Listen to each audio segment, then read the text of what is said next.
नमस्कार दोस्तों, मेरा नाम है प्रदीप चौहान। बात समझनी है तो पूरी सुननी होगी। और दोस्तों, हमारे इलाका मतलब पंजाब, हरियाणा, हिमाचल साइड, इधर जम्मू में भी एक कहावत है, एक बात कही जाती है कि कई बार इंसान सियानपंथी के चक्कर में, सियानपंथी मतलब जो एक्स्ट्रा सियाना बनता ना अपने आप को, तो कई बार इंसान सियानपंथी के चक्कर में दूसरी पंथी कर बैठता है।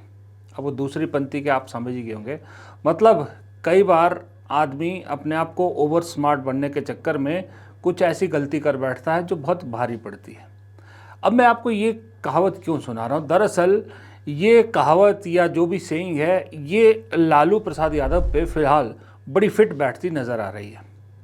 आपकी स्क्रीन पे दिखाता हूँ, ये देखिए, ये 10 दिसंबर 2024 की ये राष्ट्रीय अखबार की 2 अखबारों की हेडलाइन थी। पहली हेडलाइन देखिए क्या थी, लालू यादव फिर बड़का खिलाड़ी निकले, ममता दीदी के कंधे पर बंदूक रखकर चला दी कांग्रेस पर गोली। ये राष्ट्रीय हिंदुस्तान जो अखबार है उसकी हेडलाइन थी। एक दूसरे राष्ट्रीय अखबार की हेडलाइन थी, अकेली पड़ रही कांग्रेस को झटका, लालू ने भी साथ छोड़ा, बोले ममता को इंडिया अलायंस का नेता बनाओ। ये झटका जो है, ये हेडलाइन से आप समझ रहे हैं कि लालू निकले बड़के खिलाड़ी। और वो स्टेटमेंट आज लालू को बहुत भारी पड़ रही है, क्योंकि लालू यादव का ये कहना कि ममता बनर्जी को इंडिया गठबंधन का सरदार बना दो, कांग्रेस को ये बात अच्छी नहीं लगी। लालू यादव का ये कहना था, वहीं से सफ़र शुरू होता है उस कांग्रेस की बिहार यूनिट का जो आज दिख रही है और जो धीरे धीरे आगे बढ़ रही है। तब तक शायद, क्योंकि जो लालू के जो रिश्ते रहे हैं कांग्रेस के साथ, गांधी परिवार के साथ, तब तक शायद कांग्रेस वही फार्मूला सोच रही थी कि चलो, जो तमिलनाडु में स्टालिन के साथ है कि स्टालिन एक बहुत अच्छे सहयोगी रहे कांग्रेस के, तो कांग्रेस ज़्यादा वहाँ पर जो है वो बार्गेनिंग वगैरह नहीं करती। झारखंड में जेएमएम के साथ बहुत पुराने रिश्ते कांग्रेस के हैं, बढ़िया गठबंधन रहा है और बढ़िया से अभी चुनाव जीत के दोबारा सत्ता में आए हैं। वही बिहार में भी कांग्रेस को लग रहा था कि आरजेडी पुरानी सहयोगी है, तो जो पहले से बातचीत चलती आई है उसी तरह से होगी। लेकिन लालू यादव की ये चालाकी उन्हें बहुत भारी पड़ रही है, और लालू यादव की ये चालाकी के पीछे वजह है। लालू यादव को लग रहा था कि कांग्रेस को अभी से दबा के रखेंगे तो कांग्रेस वो नहीं कर पाएगी जो पिछले चुनाव में 2020 में किया था। कहा जाता है कि लालू प्रसाद यादव को अभी भी वो बात चुभ रही है जब 2020 में कांग्रेस को 70 सीटें दी गई थी और जीती थी सिर्फ 19। फिर लालू यादव ये भी बात नहीं भूल पा रहे हैं कि झारखंड के जो अभी चुनाव हुए, वहाँ पर कांग्रेस और जेएमएम के साथ आरजेडी भी गठबंधन में थी, तो आरजेडी को 6 सीटें दी गई वहाँ पर। इस बात का बदला लेना चाहते थे लालू, और इस बार उन्होंने झारखंड चुनाव खत्म होते ही मोड़ बना लिया था कि सिर्फ कांग्रेस को 20-30 सीटें ऑफर करेंगे बिहार में, क्योंकि बहाना है कि आपने 2020 में 70 लेने के बावजूद 19 जीती, जिसकी वजह से तेजस्वी मुख्यमंत्री नहीं बन पाए। लेकिन ये बात किसी को नहीं बता रहे थे कि वो जो 70 सीटों में से कम 25 से 30 सीटें ऐसी थी जिनको असंभव सीटें कहा जाता है, कि मतलब वो असंभव थी, जहां आरजेडी नहीं खुद जीत पा रही थी वहां कांग्रेस कहां से जीतती। ऐसी सीटें कांग्रेस के झोले में डाल दी और आंकड़ा कांग्रेस का बड़ा बना दिया। ये गुबार था लालू के दिल में कहीं, और क्योंकि 2020 में लालू जो है वो बातचीत में शामिल नहीं थे, वो उस वक्त जेल में थे, तो बातचीत हुई थी तेजस्वी और कांग्रेस के बीच में, और लालू तब से लेके कह रहे हैं कि कांग्रेस ने मेरे बेटे के साथ ज्यादती की और औकात से ज़्यादा सीटें कांग्रेस ने छीन ली। ये लालू की सोच थी, इसलिए लालू ने ममता के बहाने कांग्रेस पर निशाना साधा, क्योंकि कांग्रेस 99 सीट लेकर लोकसभा चुनाव में बड़ी पार्टी बन गई थी, और मतलब अपने बड़े उस पर आ गई थी, इंडिया गठबंधन की सबसे बड़ी पार्टी बन के आ रही थी। तो लालू को लगा इस तरह से बिहार चुनाव में फिर कांग्रेस अपनी मनमानी करेगी, इसलिए पहले ही उन्होंने ममता के कंधे पर रखकर निशाना लगा दिया। अब ये निशाना लालू प्रसाद यादव का था तो कांग्रेस पे, लेकिन ये कांग्रेस को एक संजीवनी बूटी दे गया। राहुल गांधी, मल्लिकार्जुन खड़गे, दोनों को लालू प्रसाद यादव का ये बयान अच्छा नहीं लगा, क्योंकि शरद पवार हो या कोई और हो, उनसे एक्सपेक्ट कर सकती थी कांग्रेस, लेकिन लालू प्रसाद यादव ऐसा बयान देंगे ये एक्सपेक्ट नहीं किया था। तो राहुल गांधी को लगा कि अब वक्त आ गया है कि कांग्रेस को हर कोई दीवार के साथ लगाने की कोशिश कर रहा है। अब वक्त है कि कांग्रेस बाउंस बैक करे, कांग्रेस उस स्प्रिंग की तरह बन जाए जिसको जितना दबाव जब वो छोड़ता है तो उतनी ही फोर्स से वापस भी आता है। कांग्रेस ने उस स्प्रिंग का रूप धारण करने की सोची बिहार में, जिसका टेस्ट किया दिल्ली में, कि पहले दिल्ली में इसका टेस्ट किया जाए। दिल्ली के टेस्ट का पॉजिटिव रिजल्ट निकला। मैं ये नहीं कह रहा कि बहुत बड़ा वोट बैंक बढ़ गया दिल्ली में कांग्रेस का या सीटें जीत की, नहीं, लेकिन पार्टी कार्यकर्ता में, पार्टी में जो जोश आया वो एक बहुत बड़ा पॉजिटिव कांग्रेस के लिए निकला, और उस पॉजिटिव को फिर बिहार में अब बड़े लेवल पे पर कर रही है पार्टी। दूसरा, कांग्रेस ने बिहार में इस रूप को अपनाने के पीछे दूसरी एक चीज़ सोची कि अगर कांग्रेस पर 70 सीटों का लांछन लगता है विधानसभा चुनाव का, तो लोकसभा सीटों पर आरजेडी का परफॉर्मेंस क्यों काउंट नहीं किया जाता। आरजेडी का स्ट्राइक रेट तो बहुत ही कम है, और ये चुनाव के दौरान ही कहा जा रहा था कि आरजेडी ने लोकसभा चुनाव में जानबूझकर कुछ सीटों पर कांग्रेस को, ऐसी सीटें खास करके आपकी पूर्णिया की और बेगूसराय की सीट जहां कांग्रेस जीत सकती थी, क्योंकि पप्पू यादव और कन्हैया कुमार लालू को पसंद नहीं है, वो सीटें जानबूझ के कांग्रेस से ली गई। और वो आपको मालूम है, पूर्णिया तो फिर भी इंडिपेंडेंट जीत ली पप्पू यादव ने, बेगूसराय बीजेपी के हाथ में गई। दूसरी भी बहुत सारी सीटों पे कहा जाता है कि आरजेडी ने जानबूझ के ऐसे उम्मीदवार उतारे थे जहां पर या तो कई जगह नीतीश को एज दिख रहा था और कहीं जगह बीजेपी को एज दिख रहा था। खास करके नीतीश को एज देखने वाली बहुत सारे उम्मीदवार उतारे थे जहां दिख रहा था कि नीतीश का उम्मीदवार भारी पड़ने वाला है, जहां जहां नीतीश के सामने आरजेडी लड़ रही थी। तो इस तरह के लांछन पहले से लगे थे, और ये कांग्रेस के दिमाग में था कि अगर उस वक्त लालू प्रसाद यादव ने, आरजेडी ने सही चुनाव लड़ा होता लोकसभा का, और कहीं 10 सीट भी और बढ़ गई होती, तो सोचिए एनडीए आज एक और बैसाखी पे मोदी जी की कुर्सी होती, कोई तीसरी बैसाखी, बड़ी बैसाखी भी होती। अभी तो नीतीश और नायडू हैं मेन, एक और बड़ी बैसाखी की ज़रूरत पड़ती। तो ये स्थितियां बदलती। तो ये चीज़ें राहुल गांधी के दिमाग में थी, और वो लालू प्रसाद यादव का बयान वो नहीं भूले। वहाँ से शुरू होता है बिहार में कांग्रेस के बदलाव के सफ़र। वहाँ से शुरू होता है कि पहले ज़रूरी है एक ऐसा वहाँ पर प्रभारी भेजा जाए जो लालू दरबार से दूर तक जिसका कोई रिश्ता ना हो, जो सही में जेन्युइन आदमी हो। राहुल गांधी अपना एक कॉन्फिडेंट वहाँ भेजना चाहते थे। बहुत से लोगों के नाम पे चर्चा हुई, लेकिन अल्टीमेटली कृष्णा अल्लाउरू पर उनका जो है वो पूरा ध्यान गया, क्योंकि पार्टी के कुछ नेताओं ने यह भी कहा कि कृष्णा अल्लाउरू अभी युवा हैं, युवा जो राजनीति से आए, इन्हें एकदम से बिहार जैसे राज्य की जिम्मेदारी नहीं दी जा सकती। लेकिन जब राहुल गांधी देख रहे थे कि वो अपना विश्वास पात्र, तो उन्हें उनसे बेहतर कोई नज़र नहीं आया और भेज दिया।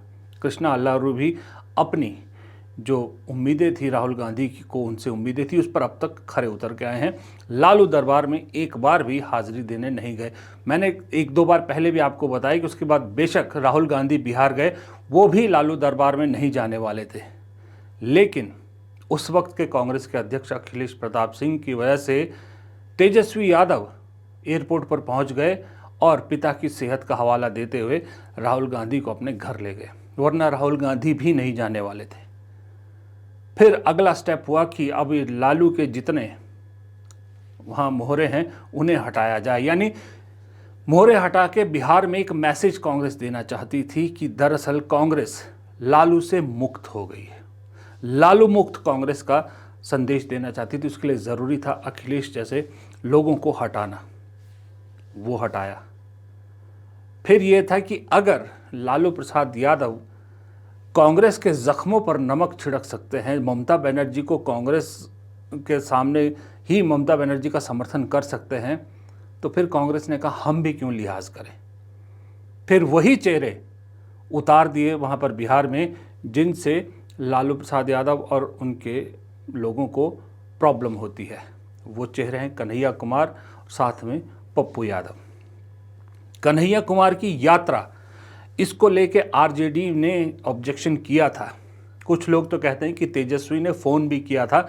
दो चीज़ें कही थी तेजस्वी ने राहुल गांधी को कि एक तो अखिलेश को ना हटाया जाए, दूसरा इस यात्रा को या तो रूट छोटा कर दिया जाए या इस यात्रा को कैंसिल किया जाए।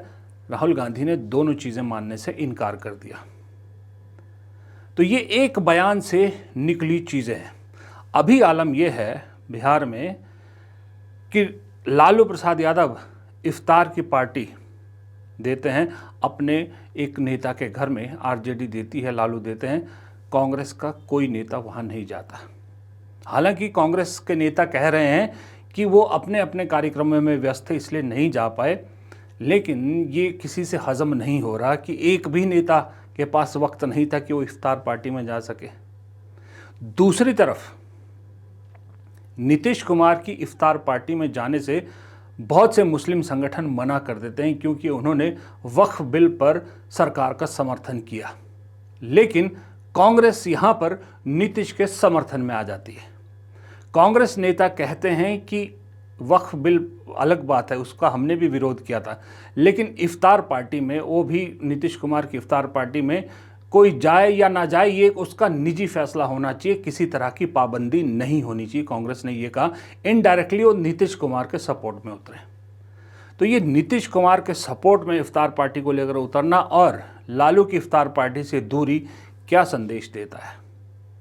इसका संदेश क्या ये है कि कांग्रेस फिलहाल ऑप्शन के तौर पे सिर्फ आरजेडी तक सीमित नहीं है, नीतीश को भी देख रही है, जो मैंने पहले भी एक दो बार कहा है कि एक ऑप्शन है, नीतीश के सामने भी एक ऑप्शन है कि कांग्रेस के साथ और दूसरी दो तीन छोटी पार्टियों के साथ मिलकर चुनाव लड़े।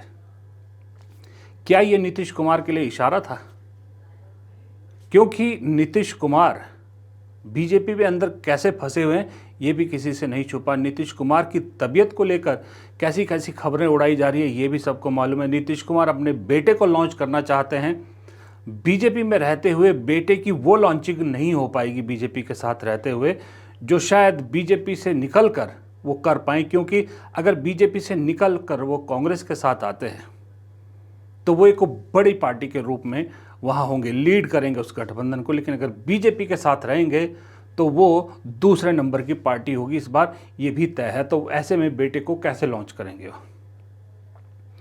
ये सारी चीज़ें फिलहाल बिहार की राजनीति को एक अलग ही दिशा में ले जा रही हैं। इधर कांग्रेस जो बिहार को लेकर बैठक होनी थी, कांग्रेस की जो होली से पहले होनी थी, जो टल गई थी, वो अब दोबारा हो रही है। उस बैठक में बड़े अहम निर्णय बिहार को लेकर लिए जाने हैं। सबसे बड़ा निर्णय तो ये है कि राहुल गांधी, प्रियंका गांधी, सचिन पायलट, मल्लिकार्जुन खड़गे, इस तरह के जो ए लिस्टर नेता हैं कांग्रेस के, वो चुनाव से पहले ही कम से कम 2-2, 3-3 बार बिहार जाएंगे। ये सब नेता बिहार जाएंगे और जनसभाएं करेंगे। इसके अलावा जो दूसरे नेता हैं वो भी जाएंगे और राहुल गांधी के जो दूत हैं पवन खेड़ा, सुरजेवाला, वो पहले ही बिहार पहुंच चुके हैं। वो दरअसल कांग्रेस राहुल गांधी और मल्लिकार्जुन खड़गे की गाइडेंस में ये कन्हैया कुमार की यात्रा को एक ग्रैंड सक्सेस दिखाना चाहते हैं, इसको कामयाब दिखाना चाहते हैं। क्योंकि राहुल गांधी जिस पर्टिकुलर वोट वर्ग पर निशाना लगा रहे हैं उसके लिए बेहद ज़रूरी है कि नीतीश कुमार की, माफ़ कीजिएगा, कन्हैया कुमार की ये यात्रा बहुत सक्सेसफुल हो। और वो वर्ग है युवा वर्ग। कन्हैया को युवा वर्ग की वजह से ही यात्रा में उतारा गया। युवा अगर जुड़ता है, युवा के साथ आपके साथ दलित, जिस पर्पज़ से प्रदेश अध्यक्ष जो है वो चुना गया है दलित समुदाय से, वो, और तीसरा मुस्लिम समुदाय, ये तीन कांग्रेस के साथ आ जाते हैं या कांग्रेस इसको अपनी तरफ मोड़ने में कामयाब हो पाती है अगले 6 महीने में, तो बिहार की पूरी गेम बदल जाएगी। और ये सारा चीज़ें कांग्रेस के अंदर से साफ कहा गया है कि ये बिहार में क्या हो रहा है क्या नहीं हो रहा, हर छोटी से लेकर बड़ी चीज़ राहुल गांधी खुद नज़र रखे हुए हैं। पैनी नज़र रखे हुए हैं और बिहार के लेके हर एक्टिविटी को, बिहार से रिलेटेड हर एक्टिविटी को राहुल गांधी मॉनिटर कर रहे हैं। वक्त अभी 5-6 महीने है। 5-6 महीने में चीज़ों को दुरुस्त करने के लिए पूरा जोर कांग्रेस लगा रही है। अब जितना जोर कांग्रेस लगा रही है उतना ही आरजेडी को प्रॉब्लम हो रही है। इसीलिए आपने देखा होगा कांग्रेस के इस नए रुख को लेकर आरजेडी की तरफ से कोई बयान नहीं आया, कोई रिएक्शन नहीं आया, ना सपोर्ट में ना क्रिटिसाइज करने में।